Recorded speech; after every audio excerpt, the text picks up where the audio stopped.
up, everybody? Welcome back to another episode of the Millie Maker Roundtable, talking Week 17 NFL. Been an awesome season here on the show with Run Pure Sports, all that good stuff, and a couple more weeks to go in the regular season. We'll be breaking down the slate from a kind of big tournament, big GPP game theory style show. As always, I'm DraftKings, of course. I'm joined today, as usual, by LOX and SNYDER. SNYDER, what's going on, man? Hey, not too much. Just finishing up the first semifinal game, CFB. TCU got it done. It kind of got to take the L there. I thought Michigan was going to roll them there. But, it was a pretty good game. Interesting to see some interesting play calls there and some other stuff by that. But it was a good game. Looking to dive into this big, large 13-game slate we got here. So it's going to be a bigger slate than we've had the last couple of weeks. So looking forward to diving into this with you guys. Yeah. New Year's Eve here. If you're, hanging out and nothing to do like the three of us, thank you for joining us. If you're watching on demand, appreciate that too. Please hit the like, hit the subscribe. It does help us bring you this show free of charge each and every week. And also make sure you don't miss out on any of the Run Figure Sports content, NFL or otherwise. Lox, we'll throw it over to you. How you doing on this week 17? Yeah, doing well. Happy New Year to everybody. Thanks for tuning in if you are tuning in tonight, and obviously be safe. But just looking forward to diving into a big slate with you guys. Glad to have everybody back together. It seems like it's been a while. But ready to pick some winners as usual, and let's dive in. All right, let's do it. 13 games to talk about, so no time to mess around. We'll jump into the first game of the slate. If you are following along at home, we will go game by game by the DraftKings order of games. Open up any contest, you can see the order, and that's the order we will follow for this show. First game that we will talk about, Atlanta and Arizona. Falcons 6-point favorites in this one, 41 total. And of course, we have changes for both these teams. Obviously, Desmond Ridder replaced Marcus Mariota a couple weeks ago. He's been somewhat underwhelming, I would say, through 2 weeks. Yeah, 2 games under 10 fantasy points. Fair to say.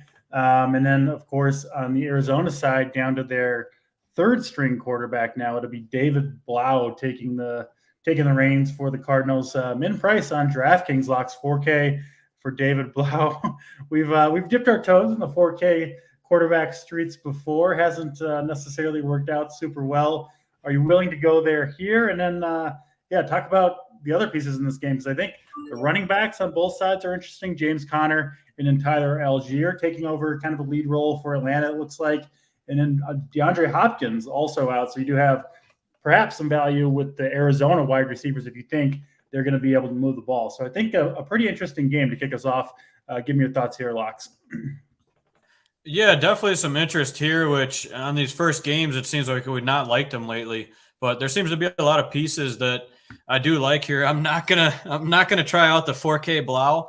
I'm not gonna go there. I can't get myself to do it. There is a very cheap guy on this team that I will for sure go to, and that's Greg Dortch.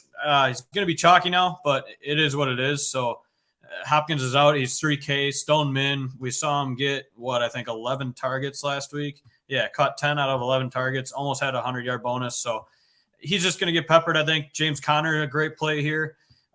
We've seen whenever Murray's out, Conner just gets more and more work. So I love him here as well. I mean, he's 7,200, so he's a little bit of a spend up, but there's plenty of spots for value. So I'm okay there. I'd say Conner and Dortch are my only really pieces I'm going to have from the Cardinals side. On the Atlanta side, Algier's in a great spot. He looks like he's kind of taken over here at the end of the season. So I actually love him a lot this week. $5,300. I'll be jamming him in quite a bunch. And then Drake London is the only other piece I really like. So I'd say Algier, London, Conner, Dortch, and then move on for me. Yeah, I mean, for a game, with a 41 total and 2 bad teams, SNYDER, I think all those guys that LOX mentioned are very much in play. I think you could potentially go to Hollywood Brown as well. I know you're not going to be going there, SNYDER, your most hated wide receiver in the league. But yeah, I mean, Greg Dortch at 3K minimum, 11 targets last week. Now no DeAndre Hopkins. I mean, hard not to like Dortch. He's had some pretty big games when given the opportunity, and the opportunity should be here for him. Yeah, Algier, Conner, I mean, 2 running backs definitely on my short list. So, yeah, really good game to start us off. Your thoughts here, Snyder? Yeah, I'm definitely going to be mixing in some of these guys for sure. They're like Tyler Algier, like Lox had mentioned. He's got a really, really good matchup here. The Cardinals have just been getting gashed by the running backs here the last 2 or 3 weeks, and he's jumping in here in a dome game here, 5,300. Really like that spot. I think he's going to come with some ownership, but that's fine. I'll kind of jam him in there like Lox is saying. And then you got Greg Dortch there, 3K, still min, as you guys were saying there. Really good opportunity here for him with Hopkins being out now. He's going to play that slot role, easy targets again.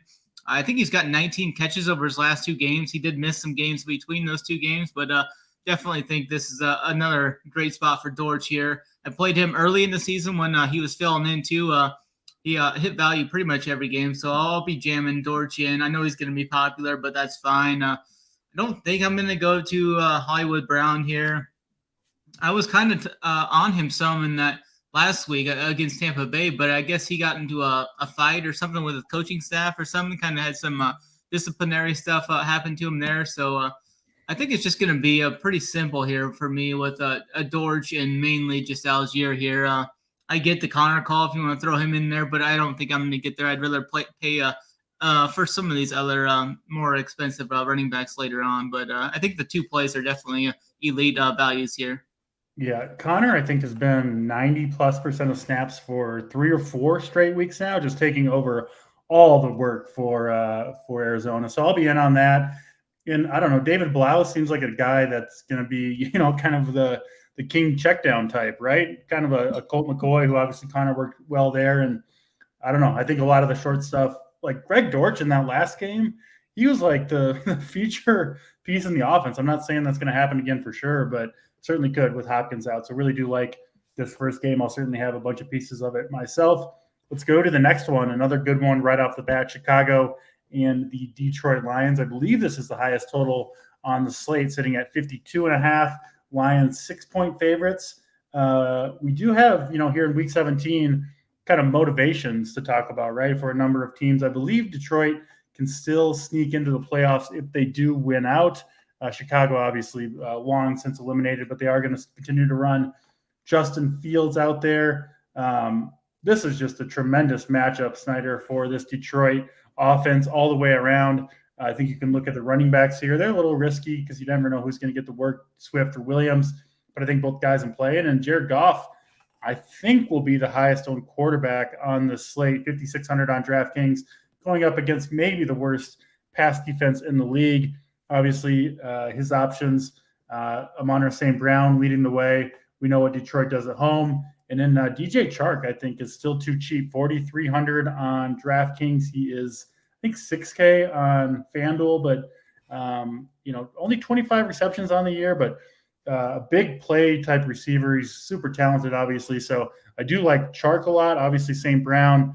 Goff, I think, is a good play. And then if you want to get contrarian, Justin Fields. I mean, this game should be a shootout.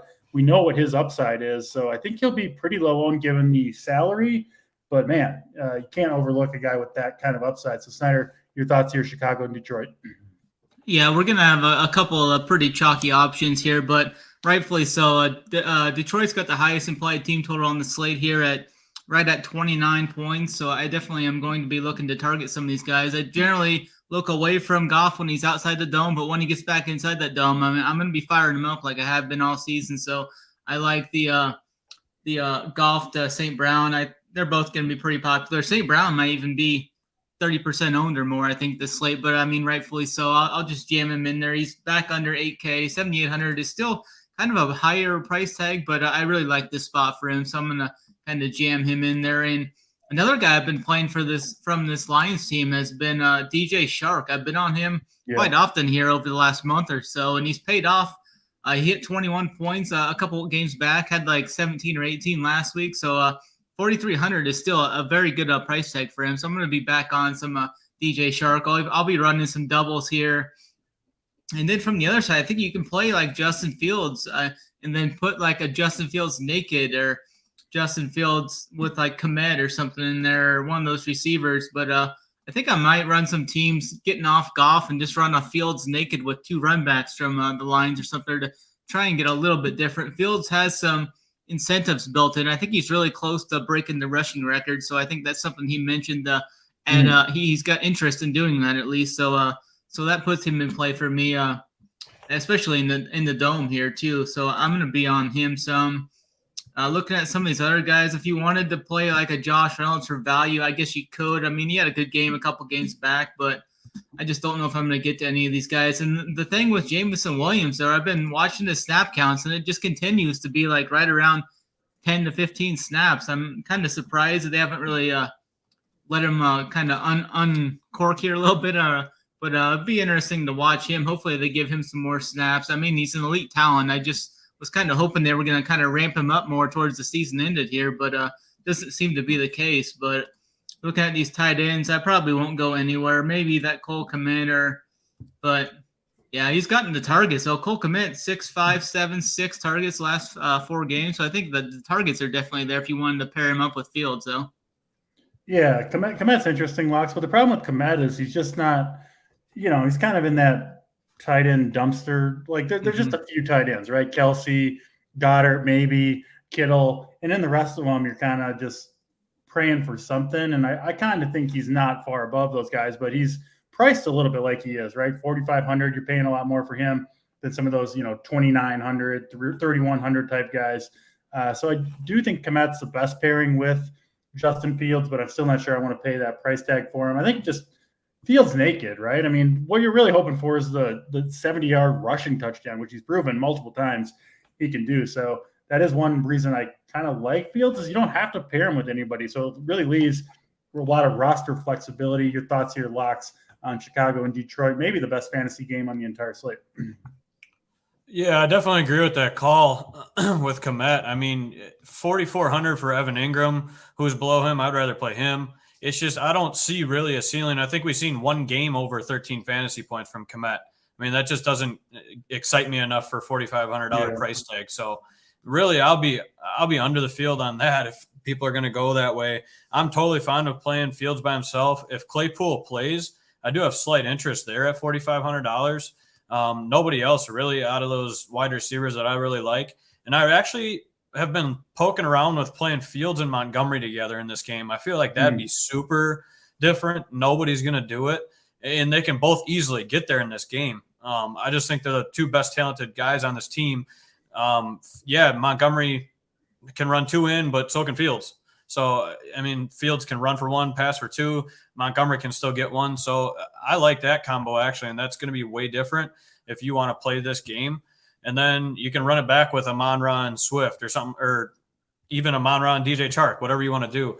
I'm not going to chase Shane Zylstra. He had as many targets last week as he has all season and scored 3 touchdowns. Not going to go back to that. People can if they want, but the only interest on the Lions side of the ball I really have is Swift, Amon-Ra, and Chark. I will have some Goff. I haven't been high on him all year, and he keeps burning me. One of these times, it's going to help. It's going to work out for me. So I'm going to stick to my not playing Goff. And I'll probably if I run this game, Fields and Montgomery, St. Brown, Chark, something like that.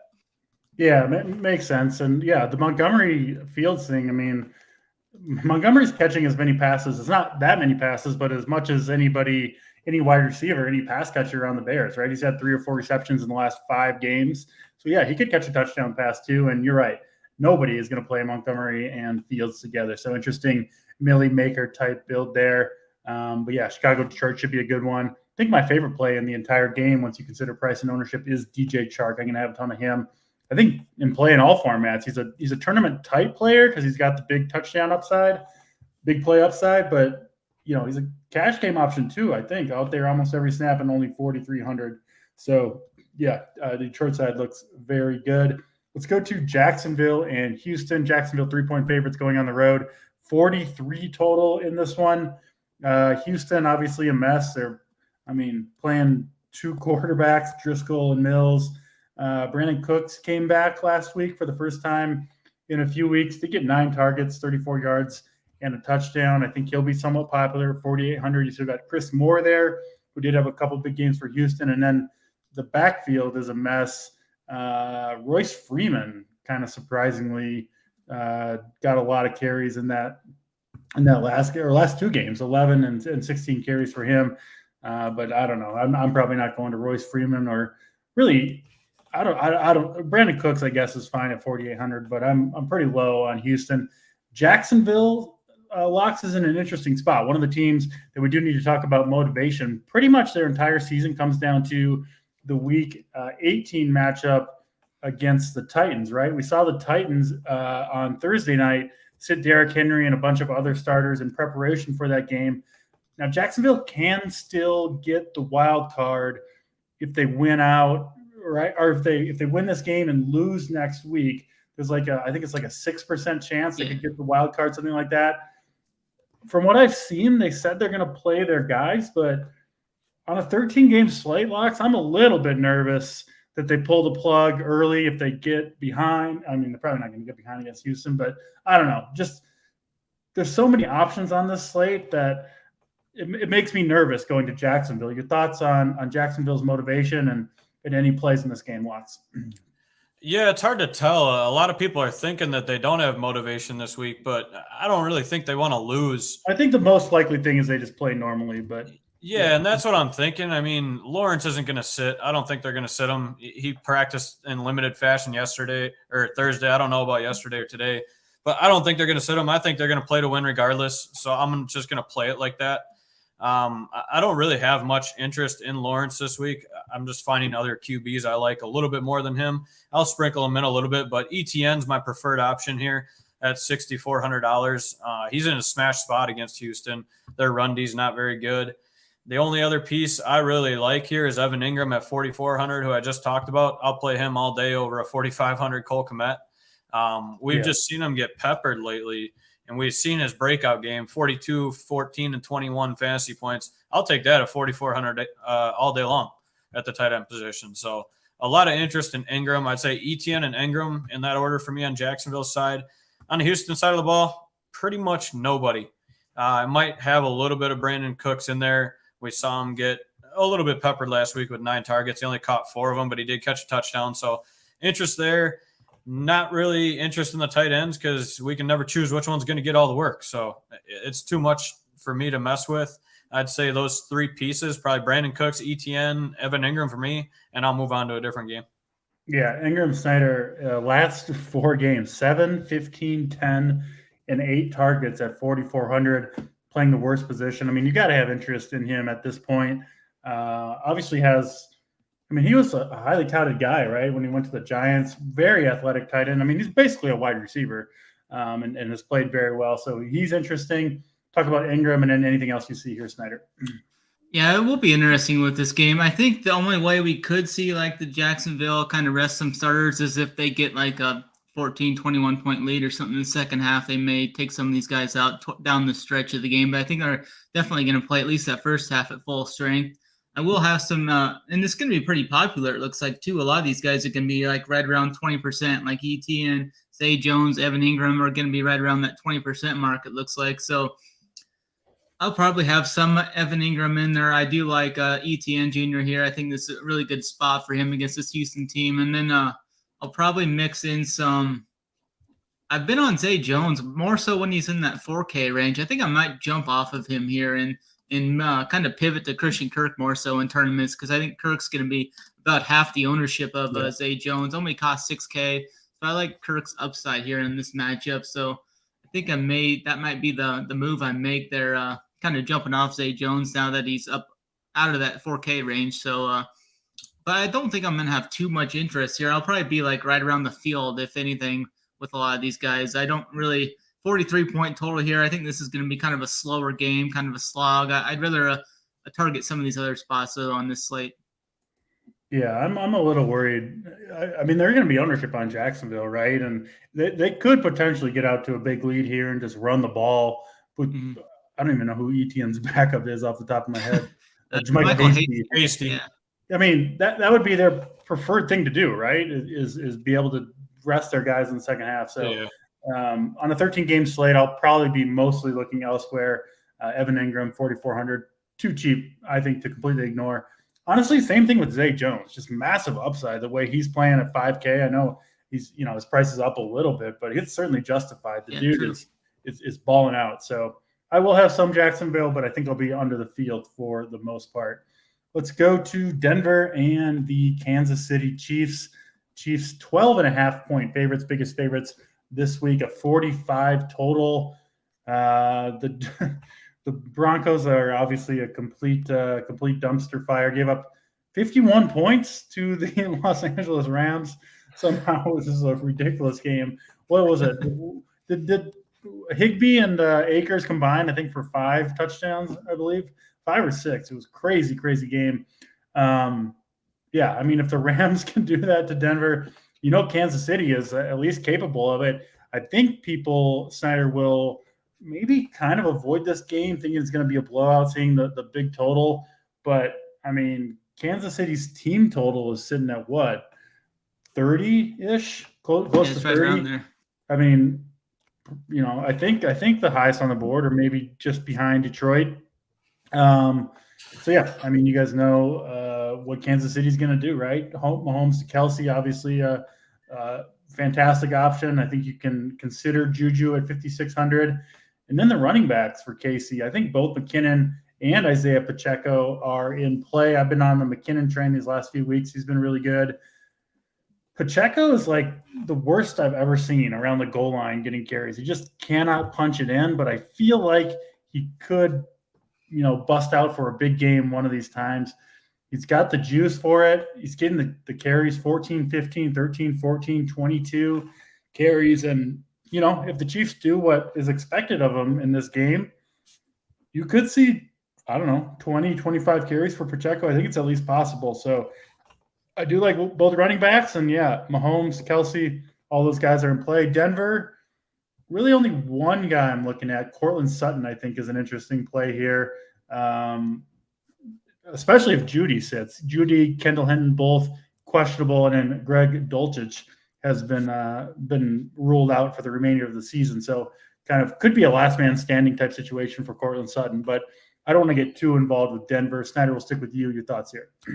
Yeah, I think I'm going to be targeting a lot of these Kansas City guys. Like you said, they have one of the highest implied team totals on the slate. I think this is a spot where they come out and still score their 4 or 5 touchdowns. So somebody's going to get those points. So if KC is kind of under the radar here, I'm going to be overweight on the Chiefs here this week. At the home game, they like owning the divisional rival here in the Broncos. So I think Travis Kelce is one of the best plays on the slate that isn't going to see much ownership like usual. He'll be like 10 to 15% like always.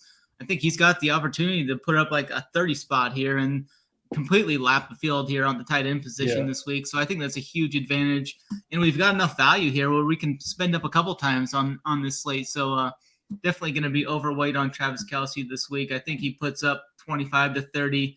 I think he's always owned this Broncos team, hasn't he? Kind of looking back, he's had some big games against this Denver team. So definitely going to be there. It looks like Albert O might be back in the fold here for Denver, but I don't think I can get there. I think I'm just going to X this Denver team, and then I'll have some interest in Juju Smith-Schuster as well at 5'6". That's a fair price tag. And then I'm going to continue to sprinkle in both of these running backs like I have been recently. I've been playing McKinnon and Pacheco both. I've been playing some teams with both of them on the same team too. It worked out a couple weeks back. Pacheco's been close. He just hasn't broken out yet. McKinnon's been the guy getting all the receiving work, and he's getting a little bit of working on the ground, but not too much. So I think I'm just going to continue to sprinkle in the main options here for the Chiefs. So I think they're going to score 5 touchdowns in this game. I don't think I'll play Mahomes, though, which will be the kind of a weird thing just because I like some of the other quarterbacks better, and that 8.5 price tag is a little too high for me. But I'm going to definitely be overweight on these skill position players. Yeah, makes sense. Let's go to you, Lox. What do you see, Denver and KC? Yeah, this one I don't know. I think Kansas City could easily rout them. We clearly saw what the Rams did, so it makes me a little bit wary. Just because if they rout them, how much do they play all these guys? But they tend to not really take them out or anything like that. So I'm not too worried, but it leaves me a little bit of worry just on a 13-game slate. So I won't go too heavy in it, but I do like the calls. I mean, Kelsey's in a smash spot. We see him own Denver. The guy hasn't scored a touchdown in a little while. He's got to be overdue for a few of them. So my thought is, he's 8,100. People aren't going to want to pay for him. So, yeah, you're going to get him super low owned. And this is a game where he could easily score 2 or 3. I could easily see that happening. I'll be off of all the wide receivers from Kansas City. I've been off of them all year. If they burn me, they burn me. I just don't think they ever get enough because the running backs and Kelsey get everything. So I'll be off all the wide receivers. I love both running backs. I love Mahomes. So those 4 guys, if I'm going in order, I'd say Kelsey, Pacheco, McKinnon, Mahomes for me, just because I'm not going to pay $8,500 for Mahomes this week, I don't think. And then on the other side of the ball, the only guy I have interest in would be a tight end, and just to get me some value so I can spend up in a lot of other spots. With DRAFTCHEAT out, all 3 tight ends are 2.5K. So, I mean, if I want to punt at tight end, I'm totally okay with that. Russ uses his tight ends. I would probably lean towards Eric Tomlinson. I mean, 2 and 3 targets, caught 2 and 3 passes, scored a couple weeks ago. So some interest there, if anything, on this Broncos side, but that's really all I'd be interested in. Yeah, I think that's fair. I've been off the Kansas City wide receivers too. It's just there's just not enough targets there, right? You just you need, I don't know, like MVS is like the big play threat, but he can't catch, and he's getting like 3, 4, 5 targets a week. It's just hard to get there as a wide receiver without the targets, obviously. So yeah, Kelsey, I'm with you, Locks. I ranked them the same way. Kelsey 1, Pacheco 2, McKinnon 3, and then I think I mentioned it last week. I do still like the Mahomes-McKinnon pairing, which most people aren't willing to do because they see, you don't want to pair up a quarterback with a running back. But McKinnon is, more likely to score on a reception than on the ground, right? So I do like that pairing. It's kind of a sneaky way to get a little bit different. Can obviously throw Kelsey in there. And then, Cortland Sutton, I think, is a good play, especially if Jerry Jeudy does end up missing. Let's go to Miami and New England next. I believe a must-win game for both teams. I know Miami needs this one. I think New England is still alive. No Tua in this one, so very interesting to see. We did see Teddy Bridgewater in there. I don't think he's that much of a downgrade from Tua. I think he can still get the ball to Tyreek Hill. I believe Tyreek Hill had some pretty big games with Teddy behind center earlier in the year. New England, obviously, a pretty tough defense. They are 2.5-point favorites here. Total sitting at 41. We saw Ramondre Stevenson last game against Cincinnati was out there, but very, very disappointing game, 4.3 fantasy points. And then I do think the New England wide receiver situation is a little bit interesting with Devontae Parker out. They're down to Jacoby Myers, Kendrick Bourne, and then if Thornton misses, you could see some Aguilar out there. But Jacoby Myers, I think, is interesting at 5K Locks. And then, talk to me about what you're doing with Miami and these wide receivers. I think I'm going elsewhere. They're both priced up, and I'm a little bit worried about Bridgewater and this New England defense on the road in New England, all that stuff. So, Locks, talk to me about the Patriots and the Dolphins here. Yeah, this game, I don't have a ton of interest at all. I'm gonna be very off of this game. I don't like any pieces from the Dolphins. There's not one that stands out to me at all. New England's defense is actually decent. I don't foresee there being a lot of points in this game. Hill and Waddle, Waddle's been on a streak, but now he gets Bridgewater. We haven't seen him in a little while. Like I said, New England's D is good. I'm not going to pay up for those guys. There's too many other plays for me. And then it's a dual threat backfield too. So which one's going to get the work there? I'm perfectly fine crossing the entire Miami side off of this game, which is probably what I'll do. And then on the Patriots side, I don't have a ton of interest. Jacoby Myers is always my favorite whenever Mac Jones is at QB because he kind of favors him. Yeah. So at 5K, that's my only interest there. And now we got Stevenson questionable, it looks like. I don't know. Have you guys heard? Do you think he's going to go or? I think he's going to play, but he had that ankle injury and then just hasn't done a lot since then. So I don't think I'm going to Stevenson myself. Yeah. So what I was going to say is if Stevenson's out, I have a little bit of interest in Damian Harris. If Stevenson's in, I'm crossing both of those guys out too. So my only interest in this game, I think if Stevenson's in, my only interest is Jacoby Myers. I'll cross out the rest of these guys and move on. Yeah, I'm kind of going that way too. Snyder, your thoughts here? New England and Miami. Yeah, looking at how this game sets up, it looks like it's going to be kind of a slower slog here, 41-point total in this game. But when I look at the ownership projections on some of these Miami guys, like Tyreek Hill under 10%, I got Jalen Waddle here like 2 or 3% owned. It definitely sparks some interest for me in tournaments. So, Tyreek Hill can bust any slate here. He is priced up there, though, not terribly high. He's under 9K finally, but I think Tyreek Hill's always got the chance to bust a slate here. And under 10% owned. I think he's definitely going to be in the player pool for me this week. I think I do prefer like a Justin Jefferson or someone to him, but I think Tyreek Hill is still warrants to be in the player pool here this week. And then you got a Jalen Waddle at 7,500. He's, like I said, nobody's going to play him, but he's off of a couple of good games. He's back-to-back games over 100 yards, found the end zone both times. So I think Jalen Waddle is an excellent tournament play there at such low ownership there, but it's tough to get here in this projected game script, though. But I think just those two as one-offs is all I'm going to do here. I don't really have too much interest outside of those two possibly breaking a big play or something and hitting that 25, 30-point game possibly. Yeah, I think that makes sense. I think I would only play one of Waddle and Tyreek Hill for sure. But yeah, Tyreek definitely my preferred option there. Teddy, not the best deep ball thrower, but he can definitely get the ball to Tyreek Hill. So yeah, Tyreek Hill at low ownership, I don't mind that. And he's just unguardable. I don't really think the matchup matters too much for him. Let's go to the next game on the slate though, Indianapolis and the New York Giants. Giants 5.5-point favorites here. They need this win. They are playing for a lot. The Colts have lost, I believe, 5 straight.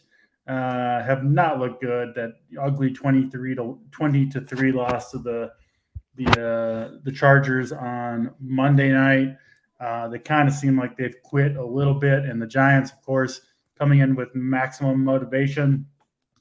This one seems relatively simple to me. I'm not playing any Colts here. Just can't do it with what they've got left. Starting Nick Foles, he looked awful. So I'm not going there. Giants, man, I think they're just going to run the ball here. I think it's going to be a lot of Saquon Barkley. He's looked good recently. Big game against Minnesota last week, and I think they're going to ride him here. So pretty big on Saquon this week. I think a lot of people will be on him. Snyder, your thoughts on Barkley? The Giants wide receivers, I mean, Hodgins, I think, is an okay play, but I think it's going to be a lot of Saquon here. Any contrarian takes here, and otherwise just talk about the game for us. No, I think it's just I'm going to cross off this whole Colts team. I think that Colts team is basically quit on Saturday by now, as evidence of last week. But, I do think the Giants, they're definitely going to be motivated here. I think this is a spot where Saquon's going to be my top running back on the slate, especially spending up. I actually prefer him a little bit to CMC this week at the 1K price savings. Saquon's had, I think, 18 targets the last 2 games too. So he's getting that, probably 15 to 20 rushing attempts too in this game. So I think this is a great spot for Saquon Barkley here. If I wanted to play any of these pass catchers, it would probably be Richie James would be in play. I've been playing him quite often here as a value recently. 12 targets, 5 targets, 9 targets the last 2 games. So I'll have him in the player pool. But I don't think there's too much other than that. Not going to play Bellinger again. I didn't play him last week. He was kind of chalky. I don't think he's going to be too owned this week. Maybe I could get to like a New York Giants defense if I'm looking to pay up at 3,900. I don't think anybody's going to go there for tournaments. I think majority, the lock is probably the 49ers, as we'll get to later, at 1K cheaper at the criminally underpriced price there. But I think Saquon Barkley with paired up with this Giants defense is a kind of a way to kind of get different tournaments. Yeah, it makes a lot of sense. I like that correlation with the Giants and Saquon. And they're going to ride Saquon if they get a chance, right? If they get up, I mean, it's going to be a lot of handoffs to him. I just don't think there's any question that that's what they want to do. And they kind of strike me as a team, locks, that, like, even if they're up, 14, 20 points in the fourth quarter, I think they'll let Saquon kind of bang it out and rack him up at the end of the game. So I'm very big on Saquon Barkley here. Your thoughts, locks, on this game? Yeah, I love Barkley a lot too, and he's going to be, I think, I don't even know price tag. You said 1K different, Snyder? Yeah, he's 1K cheaper than CMC. Yeah, so he's going to be 1K cheaper than CMC. I don't know about ownership. I'm okay with him being chalky. If he ends up being chalky, I'll still jam him in. I'm not too worried about that. He's a guy that it doesn't really matter. I'll have a lot of interest in him this week.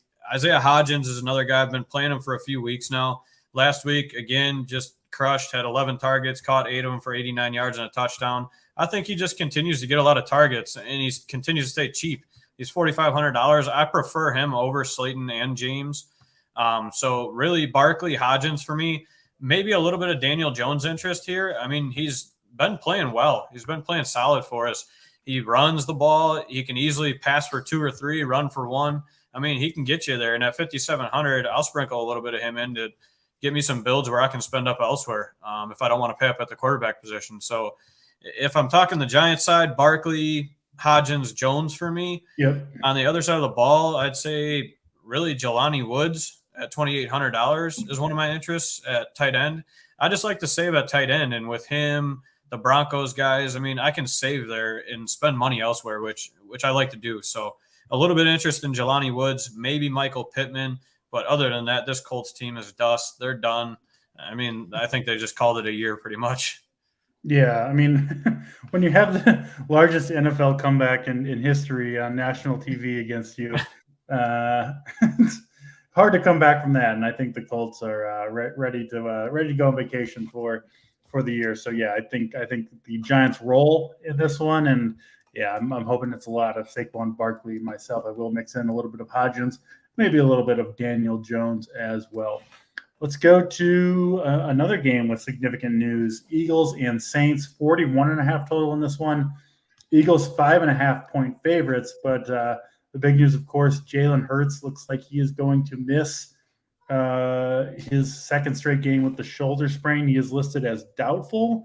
He did practice a little bit this week. I don't know, Locks. We'll see. I wouldn't be that surprised if Hurts ended up playing in this game, and the doubtful is just a little bit of a smokescreen. But most likely it will be Gardner Minshew behind center.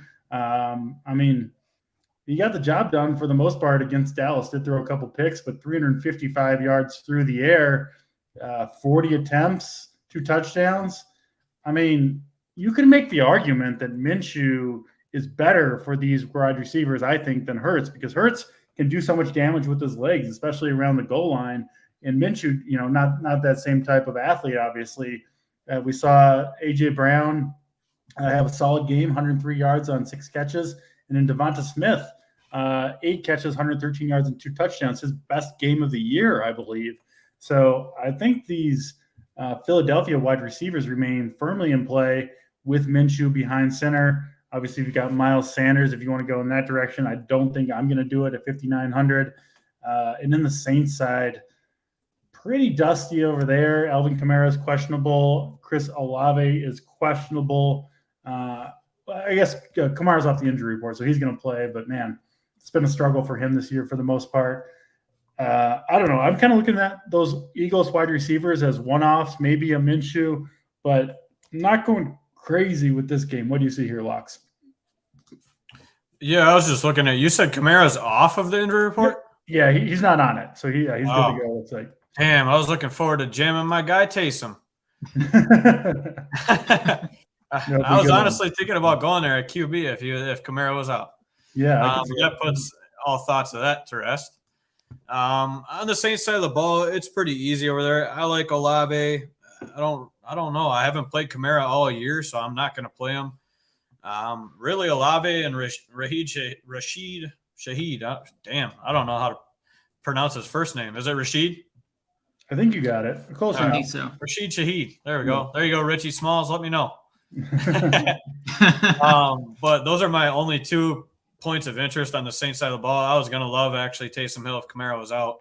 So that sucks. On the Eagles side, yeah, Gardner Minshew, we've seen it. He just chucks. I mean, 40 attempts. He only completed 24 of them, but if he completes a little more there, I don't mind it. At $5,500, you get some savings there at the QB position. We know he's going to chuck. We know who he's going to chuck it to. So I'd play him, A.J. Brown, Devontae Smith, Goddard. If I'm going in an order, I'd say Brown, Goddard, Devontae Smith for me between those 3 guys. But I'm not going to honestly even have a ton of interest in this game. I just don't know what to think about it. So I'll probably veer away as of right now unless somebody convinces me otherwise. But I don't have a ton of interest in this game. Yeah, I mean, Minshew, was he on the Jaguars, I think? Yeah, I mean, he was pretty good on a horrible Jaguars team, right? Now he's on this Philadelphia juggernaut offense. And, was that in Dallas? I mean, he played pretty damn well. So I do think he's interested at 5,500. You know exactly who to pair him with. There's no question about that. You can throw Goddard in there.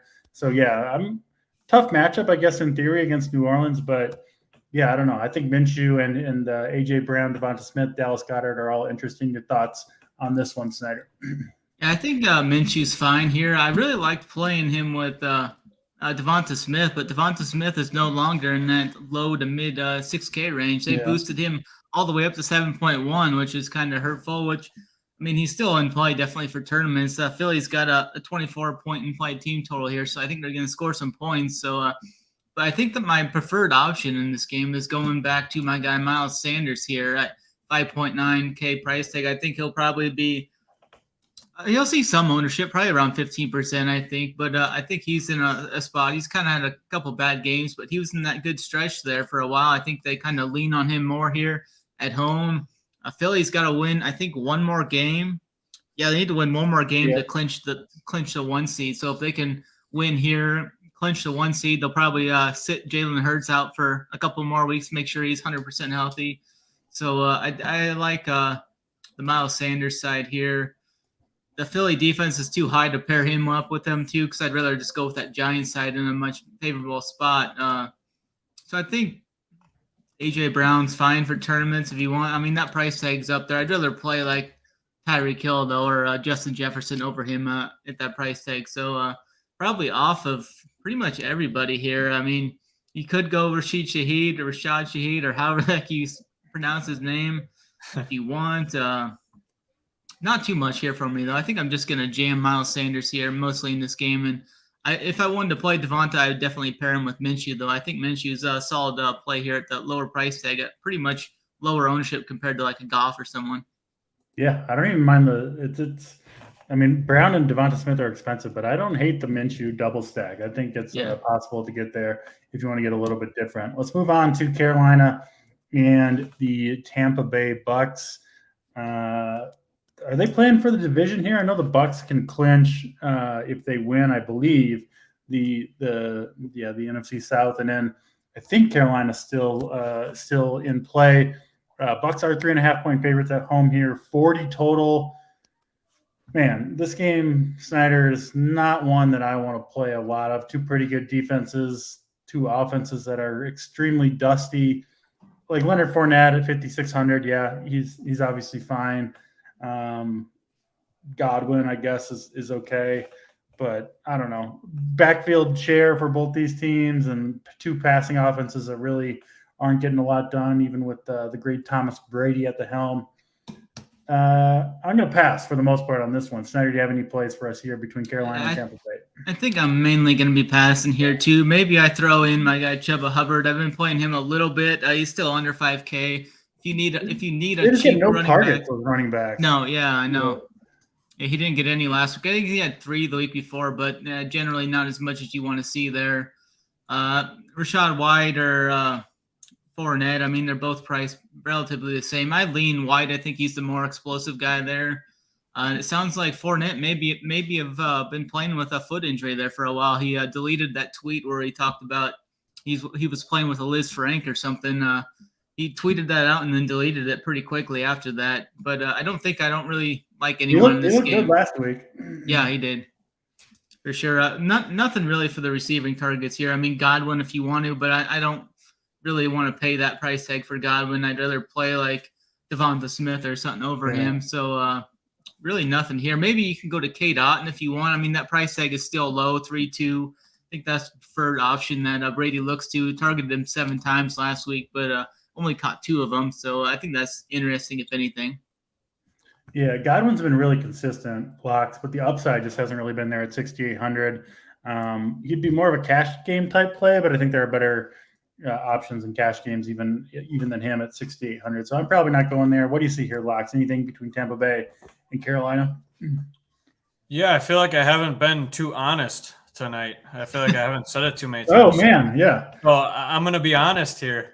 I have slight interest in the Tampa Bay Buccaneers. Okay. Not a whole lot of interest on Carolina side, but I do have some interest in this game, actually. DJ Moore is probably my main point of interest over on the Carolina side. He's probably my only interest. I mean, 6 to 7 targets. He scored each of the last couple of weeks. We know Sam Darnold likes him. He's going to continue to chuck him the ball, so I could see another 9 to 10 targets here in this game. So I'll have some interest in that. And I think they're going to have to chuck it a little bit because I actually like Evans and Godwin here. Not too keen on these running backs. If I had to choose, I'm going to choose Rachaad White over Fournette. Wide receivers, though, I really like Mike Evans this week. He's going to come in super low owned. I mean, I'm going to see him, I think, under 5% if I'm not wrong as far as what I'm seeing now. And I think he can easily have one of those games. I mean, he hasn't scored a touchdown since week 3, but the targets are there. He's got 9, 10, 8 targets. He's only caught 3, 5, 4 passes the last 3 weeks, but it's because Brady's missing them. I mean, he's not missing targets. He's not catching the ball because Brady's overthrowing him. So I like him a lot. I think he's going to be super low owned. So he's probably one of my favorite plays this week. He has the talent. We've seen him have the games, the bust out games. I could easily see him score once or twice here, over 100 yards. So I like him a lot. Godwin continues to get peppered with targets, but like you said, there's not really a ceiling with him. He's just that consistent 12 to 14 point guy for you. And I'll take that, but I'll save the $300 for a guy with more upside than Mike Evans. So that's my interest there. I'd say Evans, Godwin, Rachaad White for me, and then DJ Moore on the other side. I wrote down Evans. I'm adding him to the player pool. He was kind of off my radar, but it makes sense, right? I mean, he's like the guy that, he goes out for 130 yards and 2 touchdowns. And you're like, of course, he's still out there every play, still getting the targets, still got the talent, still got the GOAT throwing in the ball. Just the production hasn't been there. So I do like that Evans call. I'll sprinkle him in. Not going to make my main teams, but does make a lot of sense. No question about it. Let's go to the next game on the slate. Cleveland Browns and Washington Commanders. Commanders still fighting for the playoff spot. I believe they need to win out to give themselves a chance to win. They are 2.5-point favorites here. Total of 41. Lots will stick with you. We've seen Watson kind of struggle, but that last game against New Orleans was in just horrific conditions, right? So you kind of forgive him for that one. Against Baltimore, a 13-3 game, didn't have to do a lot. Is it possible we see a Deshaun Watson real game here? It's still not that great of a matchup on the road, but what is he? I think he's one of the cheapest starting quarterbacks on FanDuel at 6,700, 5,800 on DraftKings. I've got a little bit of interest, partly because I know exactly who to pair him with. Obviously, Amari Cooper, 5,800, Peoples-Jones, 4,700, I think are both pretty solid plays. And then Njoku, 4,100, you could go there as well. Obviously, you've got Nick Chubb. And then with the Commanders, Carson Wentz going to get the start. I don't know what to expect there. But the biggest news, Locks, is that Antonio Gibson going to be out. It was basically in a straight timeshare with Brian Robinson. Gibson was more of the passing down back. He had kind of taken the passing down role from J.D. McKissick, who is also on IR. Potentially a full-on workload for Brian Robinson, who has looked pretty good, been pretty efficient recently. I think he's capable of catching passes out of the backfield, even though he hasn't been asked to so far. So he's very interesting to me at 5,200. I think he's the best play in this game. I'm sure ownership will reflect that. I don't have a ton of love on the other Commanders players. Maybe our guy Snyder will be in on Dotson making a charge at Terry McLaurin as the top wide receiver on the Commanders. Snyder will let you talk about that, but let's go to Locks first. Thoughts on the Browns and the Commanders here? Yeah, a little bit of interest in this game. My main interest is going to be actually with both starting running backs. I think he's looked good. He's so close. I mean, if he scores touchdowns each of the last 2 weeks, his stat line is way crazier. I mean, he could have easily hit 100 yards both the last 2 weeks. He just hasn't gotten the end zone. So I love him against the Commanders D. I don't have any interest in any Browns other than him. So I'd say Nick Chubb on that side of the ball. If I'm going to the Commanders side, yeah, Dotson's looked really good. Actually, I'll give Snyder some credit there. He does look good. He's still not better than Terry McLaurin, but I will give you some credit.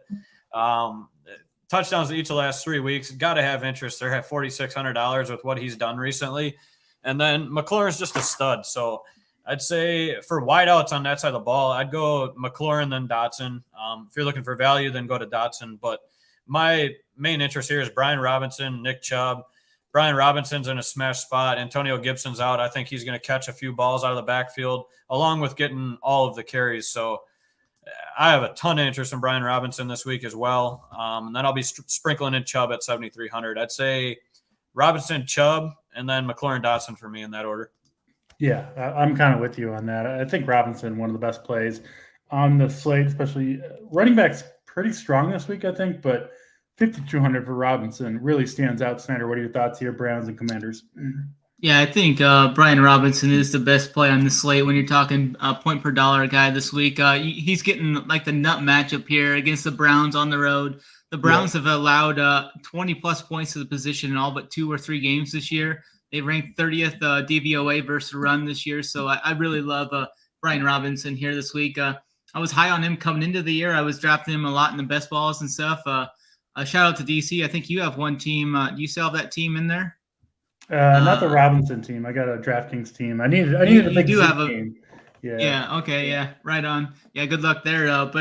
Yeah, I definitely like Robinson here. And then I'm going to go right back to my guy, Jahan Dotson there. He's going to be the highest owned guy having that 4K range. Looking at ownership projections, I mean, people are still disrespecting him. I see him under 5% owned again this week. So maybe one of these weeks people will kind of jump on. But if people keep looking past him, I'm going to be heavily overweight on Dotson again this week. 4.6K price tag is just trimly underpriced. I think he should be like in that 5K range. So going to be high on Dotson and Robinson this week. Possibly could get to some Washington defense there too. I think that's like a contrarian way to get different aside from the 49ers. They're only $200 more and they're going to be like 3 or 4% owned, I think. So I love that Robinson Washington Commanders correlation there. And I don't think I'm going to get to much on that Cleveland side there. I mean, you want it. I mean, you can't play Amari Cooper. It's on the road, so I'm not going to be there. Maybe some Peoples Jones at 4.7. You can maybe spark some interest there, but I think I'm going to be pretty much off of this game other than Dotson, Robinson, and then the Commanders defense. Yeah, the Amari Cooper home road thing makes no sense, but it does seem to prove true every single week. We'll see. I'll be in on some Peoples Jones, and I wouldn't be surprised if this game goes over that lower total. Let's go to next game on the slate, another one with a bunch of news. 49ers 9.5-point favorites over the Las Vegas Raiders, who have benched Derek Carr for the last 2 games and apparently sent him home. He's got like a $30 or $40 million trigger clause that if he gets hurt, it becomes guaranteed. So I saw today that he unfollowed the Raiders on Instagram or something like that. So I think Derek Carr is done with the Las Vegas Raiders. I can't trust this team, honestly, at all. The Raiders who sit him at quarterback. Devontae Adams, 8,500. He's pissed about the Carr thing. Hasn't done much recently anyway. Josh Jacobs, this team's out of the play. I can't do it with the Raiders. I'm out on the Raiders, especially against the number 1 defense in the NFL. San Francisco side, though, that's a different story. McCaffrey, I think you could make a case for him being the number 1 highest projected player on the entire slate. Will certainly get his work. And then, with Samuel out, we've seen Kittle just absolutely crush these last couple of weeks. You've got to consider him one of the only tight ends that can truly break the entire slate. He's had a couple of awesome games. Is it 2 awesome games? Yeah, 2 awesome games in a row, 33, 25.3 in the last 2. So he's in play. But yeah, San Francisco defense, of course, Snyder. Talk to me about San Francisco and Las Vegas. I'm expecting a little bit of a bloodbath here, to be honest. Yeah, for sure. This is actually the game I worry about the most as far as like outcome players like McCaffrey. I worry about him even playing in the second half if they get up huge here. Because the 49ers really can't do anything. They are technically playing for the 2 seed, but I think a lot of things need to happen for them to get there, and they can't go worse than the 3 seed. So I think the 49ers get up big here, and then they kind of – I don't think they're going to push Kittle here. Like the spots I like to play Kittle is when there's going to be a little bit of a back and forth. I think if Kittle doesn't get his early, I don't think – I definitely don't see him getting it late.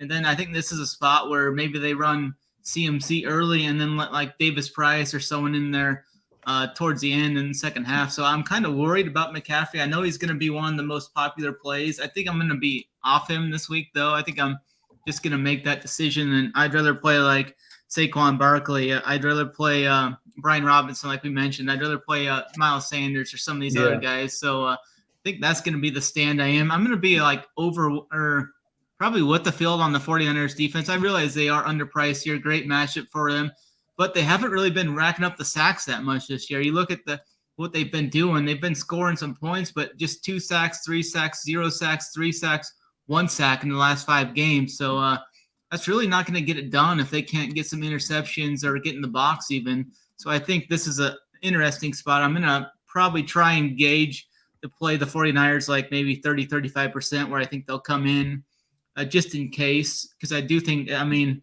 this is a nut matchup for that defense going against Stidham here, but I'm going to be underweight on this game. It's going to be a little bit different than what the field's doing, though, I think. There's been a few defenses, locks, and can't miss spots this year, and they've always missed. It seems like we had who was it against the Cowboys in Cooper's first start? There's big Twitter controversy, and then we had. There's been other spots too where it's just like, oh, this defense is going to smash. They're too cheap. It doesn't come through. We know that the San Francisco defense is going to be heavily owned. I would consider them more or less a lock in cash games at 2,900. But do you want to go there in tournaments and then talk about anything else, obviously, in this Raiders 49ers game? Yeah, I think there's a lot of other spots I can get different. So I don't mind the 49ers D. I don't foresee this being one where they're really going to miss. I mean, going against Jarrett Stidham, their defense is just killer. The only way I could see it faltering is if they want to rest some of their starting defensive guys. So I don't know. We'll see. Maybe if they get a big, they pull some of those guys out. So I wouldn't mind getting off it. I mean, there is a couple even cheaper defenses that I wouldn't mind playing this week. We haven't gotten to a couple teams yet. But yeah, I don't know. I think I'm going to lock them in, or at least almost lock them in. They're just in too much of a crush spot. Their defense is too good regardless. So I'm fine with that. I do worry about McCaffrey on if he gets a full workload. With the playoffs coming up, all that. I don't know if he'll get a full workload. I'd say my main interest on San Francisco's side is George Kittle. He's just a beast whenever Samuel's not in there. And Brock Purdy and him have a great connection. So I do have a lot of interest in Kittle at 5,900 this week. Yeah. Ayuk's interesting. His price tag's getting up there, though, at 6,300. I don't think I'll get there. I really only got interest in Kittle on the 49ers side of the ball. And then on the Raiders side, nobody. Maybe Josh Jacobs, just because they're going to have to jam him the ball. But as much as I like the 49ers D, I'm probably crossing this whole Raiders team off this week.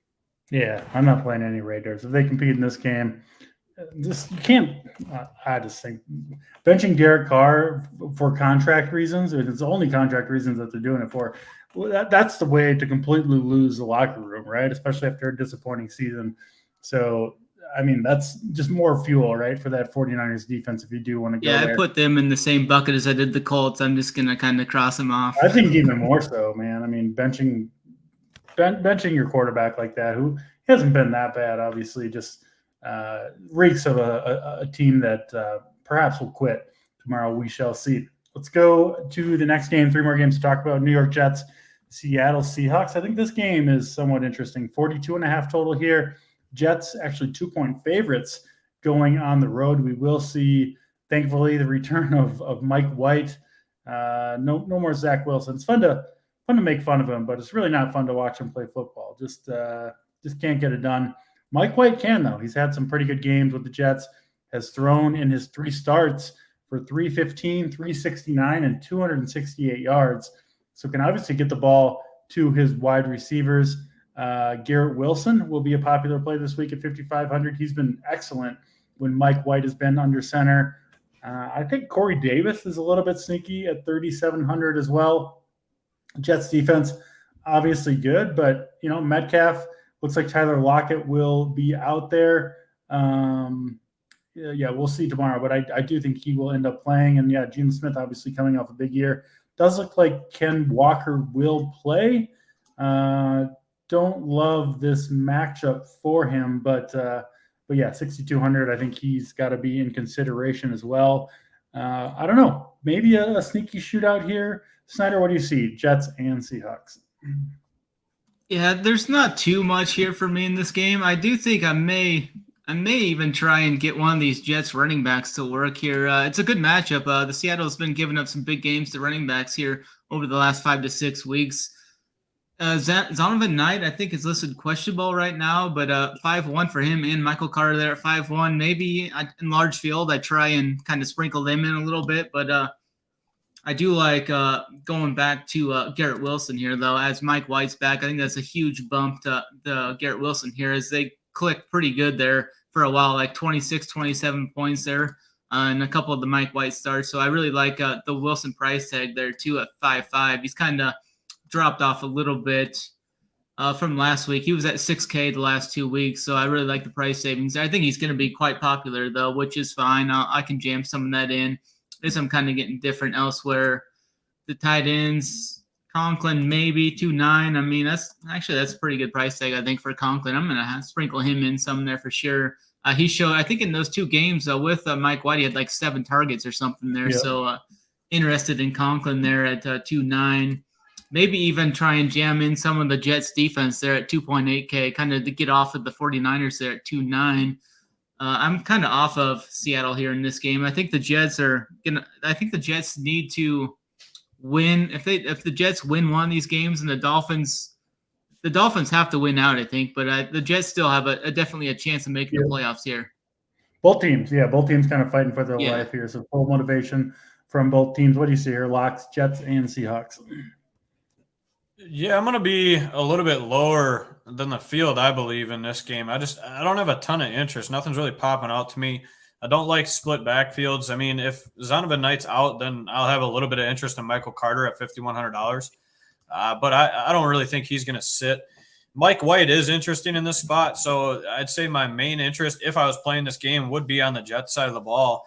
Pair Mike White with Wilson and Davis, or just Wilson, however you want to run it. I'm okay with all 3 wideouts. I mean, 3,700 and 3,500 for Davis and more. That's what interests me the most. I mean, everybody's going to go to Garrett Wilson, so I like getting different and going to one of those 2 other guys for some value. So if I'm going to pair that, I'm going to go Mike White, Corey Davis. You're going to get that super low owned compared to Wilson, who's going to be probably in 25% again. Is my guess in that range.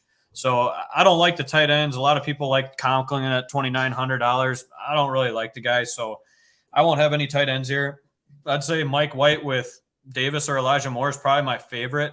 Obviously, the safest route is to go with Wilson, but we're talking winning the millie. That's not really a millie play. That's more of a cash play, so I'm okay with it either way, but I'd say that's my lean on that side of the ball. Seahawks side, I don't like running backs against the Jets. I don't really like playing anyone against the Jets D, but they've been vulnerable at times. So if you're going to play this side of the ball, I'd say in an order, Metcalf, Lockett, Walker for me. But those are my only 3 points of interest on the Seahawks side. Yeah, makes sense. That's Jets, Seahawks, Minnesota, Green Bay up next, 47.5 total in this one. Packers 3-point home favorites. Packers fighting for their playoff lives. I believe they need to win these last 2 games to have a chance to get in. And Minnesota still could get the 1 seed, could drop to 3. There'll be a full go in this one as well. Jefferson, I think, needs to average, 109 yards through the last 2 games, something like that, to break 2,000. Lit up the Packers in their first matchup way back in week 1. Obviously, Jefferson always going to be in play. I got some bulletin board material too. The Packers. Jared Alexander said it's a fluky game. You're not going to count it, but Jefferson going to do his thing most likely. Biggest news to watch in this one is Christian Watson. Missed most of the week of practice, did return on Friday, officially listed as questionable. If he's out, man, perimeter wide receivers have just been torching the Vikings. We saw it with Hodgins last week. I think if Watson is out, Lazard and even Romeo Doubs become interesting plays. If Watson's in, it does complicate things a little bit, but you could certainly even go to him if he does end up playing. Delvin Cook, I think a pretty good play. Packers have been gashed on the ground. Really a lot of plays you can look at in this one, Snyder. Talk to me about Green Bay and Minnesota. Mute rookie. Oh, on mute there. Yeah, but I definitely think Dalvin Cook is one of the best GPP plays on the entire slate here. I'm seeing his ownership like right around 10%. And like you said, the Packers have been gashed by many teams this year. We saw Miles Sanders go for like 35 on these guys. So definitely I think Dalvin Cook is interesting here. I'm going to be overweight on Justin Jefferson. No, he's my favorite spend up. I think he could even just fully dunk on these guys and hit the 2K mark on these guys if he gets like 218 or whatever. That would be kind of funny to see. So I'm going to be on the best receiver in the game, I think, is just Justin Jefferson. He's just on an elite tear here. 12, 12, and 11 catches the last 3 games. He did have that game where he went for 223 here three weeks ago. If he does that again, he'll nuke the slate and hit that 2K mark right on Jair Alexander's face. That'd be kind of fun to see. But I'm going to be overweight on Jefferson and Dalvin Cook. I don't think I'm going to play them together though. I don't think they correlate too well together for both of them to hit their ceilings there. And I'm going to have a lot of interest in Allen Lazard if Christian Watson is out, and maybe even some Randall Cobb there also at 3.8. So definitely got to keep an eye on the Christian Watson news. But I'm not going to play Thielen or Osborne. Probably not Dubs either. Hawkinson is an interesting talking point there. What's he going to do coming off that huge game? Could see some more ownership there. I'm seeing him not too bad, right around 10 to 15%. So my main 2 guys are going to be Justin Jefferson and Dalvin Cook, though. Yeah, makes sense. Let's go to your locks. Green Bay, Minnesota. What do you see here? Yeah, my Packers versus your Vikings should be a fun one. Definitely a lot of interest here. There's just so many pieces here that you can go to. So definitely I could see this game being an absolute shootout. I mean, 2 just not very good defenses with a lot of talent on offense. So this is going to be a very fun one to watch. It's December. Green Bay always seems to play well in December. They've sucked all year. They're going to act like they're going to make the playoffs, and then they'll probably fade off into the abyss. So they're gonna crush me this year, I feel like, but it's okay. On Green Bay's side, I do like Rodgers at 6K. He's going to be super low on this week, and I think they're going to have to chuck because Jefferson and Hawkinson and Dalvin Cook are going to light them up. So I think Rodgers is going to be chucking here. Christian Watson, I believe, is going to play. He came back to practice yesterday, so I think he's in play at 5,900. He had 8 targets in the first half of the game last week. So we know Rodgers trusts him. We've seen what he can do. I mean, how many weeks in a row? He scored 4 weeks in a row, had that 7 touchdowns in the 4 weeks. So we've seen what he can do. He's probably my favorite play there. I like pairing Rodgers with him if you have to. The backfield, Aaron Jones, I love the guy, but you can never tell when the weeks are that he's going to go off. You know, it's just this could be one of those weeks. I mean, he's coming off a 5-point fantasy game. And, of course, when I finally decide to play him, that's when it happens. But I could see him bouncing right back this week. So it's hard to choose for me. On Green Bay's side, if I'm ranking people, I'm assuming Watson plays. So this is me assuming Watson plays. I'm going to go Watson, Lazard, Dobbs, and then Jones for me.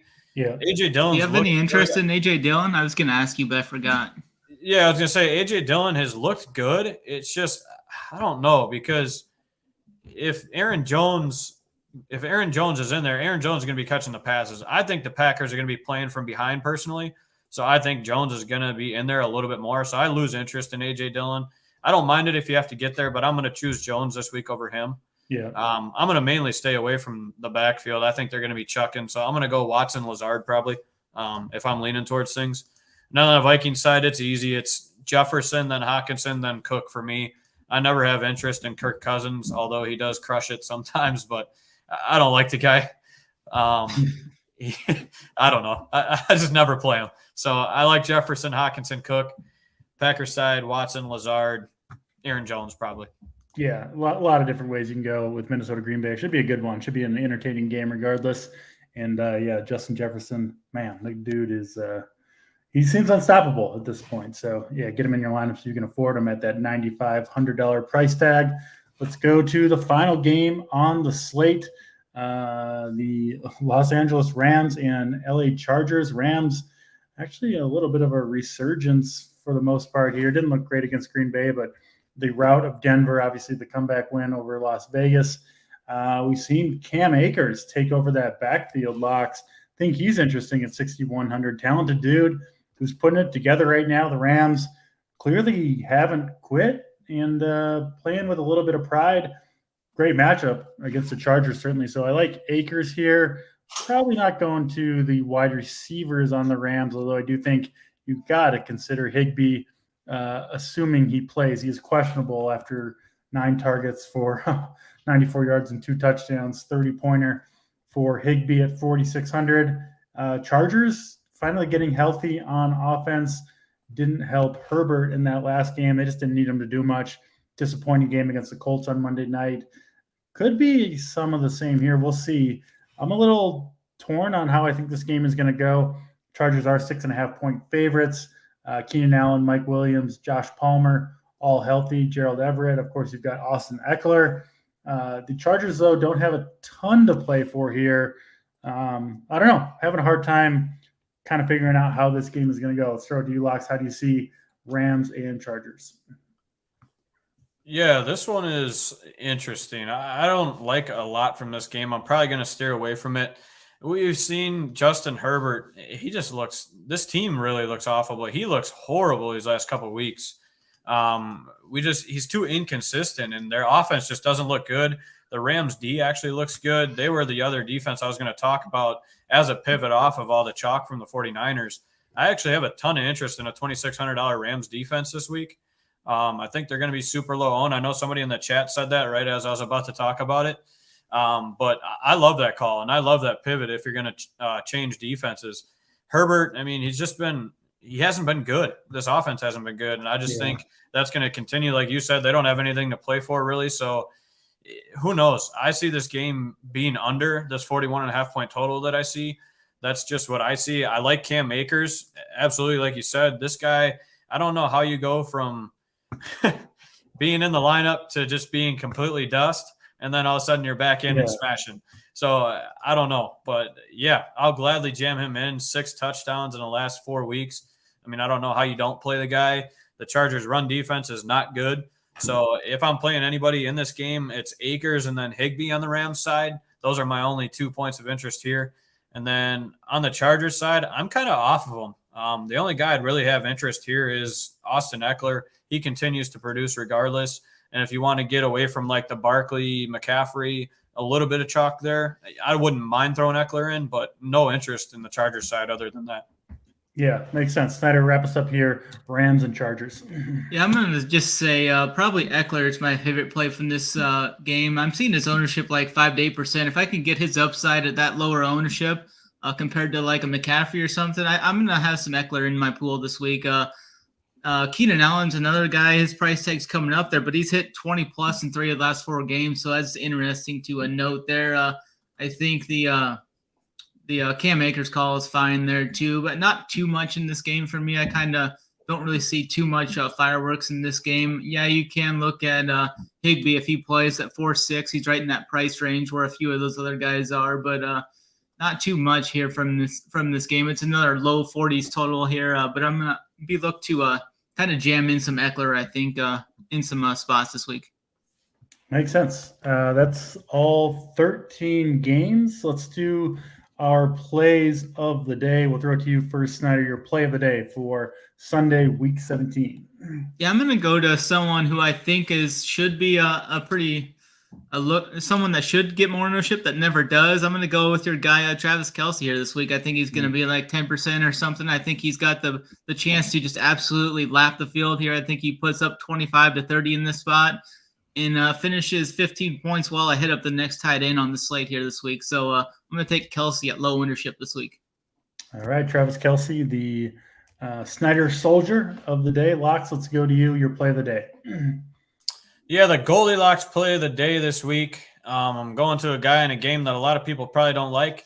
I'm going to stick with Mike Evans. I think he's going over 100. He's scoring a touchdown this week. So Goldilocks play of the day is going to be Mike Evans. Love it. Mike Evans. He's going to be super low owned. Like that call. I will go to Detroit. I think most people are going to play Amon-Ra St. Brown. I think DJ Chark is the one that comes up with the big game here. No pass rush to speak of for Chicago. The Detroit offensive line looks really good, and I think it's going to give time for DJ Chark downfield threat to score a long one through the air via Jared Goff, of course. So DJ Chark, Mom's Basement play of the day. That will wrap us up. Of course, hit the like, hit the subscribe on your way out if you haven't done so. We do have the 2-hour block coming up Sunday morning for Week 17. I'll be on the Wood Show with Big T and Crane, who taking the week off this week. So I'll be there if you want to catch more of me and Crane and Big T, of course. And thanks for tuning in as always. Thanks for sticking with us all season. And if you want to sign up, go over to runpuresports.com. All sports, one price. It's worth it. It's a great package, great deal. And we've got, all the sports going, including NFL, obviously, through the playoffs. That'll do it. PGA coming up, too. What's that? PGA is coming up, too, Yeah, next PGA, week. Snyder Soldier is going to be coming strong. Coming on I'm strong. hopping on a PGA show with Snyder. There Yeah, we go. me and Locks are going to be on the Okay. Tuesday show. Yeah, hell yeah. I'll have to check it out. I'll have to get in those PGA streets for sure. That will do it for us. We'll be back same time, same place next week. Thanks for tuning in. As always, for Locks, for Snyder, I'm DC. We'll check Happy New Year.